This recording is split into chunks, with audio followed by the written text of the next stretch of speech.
കേരളീയ തനിമ തൊട്ടുണർത്തുന്ന മലയാളികളുടെ ഹൃദയത്തെ പൂക്കളം കൊണ്ട് തീർക്കുന്ന നാവിൽ രുചിയേറിയ വിഭവങ്ങളുമായി ഈ പൊന്നോണത്തെ വരവേൽക്കാൻ കാത്തിരിക്കുന്നവരുടെ മുന്നിലേക്കായി മഹാബലി തമ്പുരാനിത ഈ വാഹനത്തിന് തൊട്ടുപിറകിലായി ഇതുവഴി കടന്നു വരികയാണ്.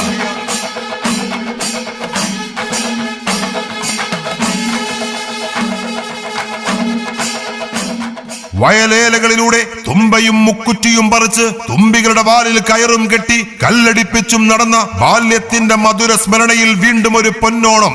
ഏവർക്കും ഓണാശംസകൾ നേർന്നുകൊണ്ട് മഹാബലി തമ്പുരാനിത് ഈ വാഹനത്തിന് തൊട്ടുപിറകിലായി ഇതുവഴി കടന്നു വരികയാണ്. മാവേലി മന്നൻ നാട് കാണാൻ എഴുന്നള്ളുകയാണ്.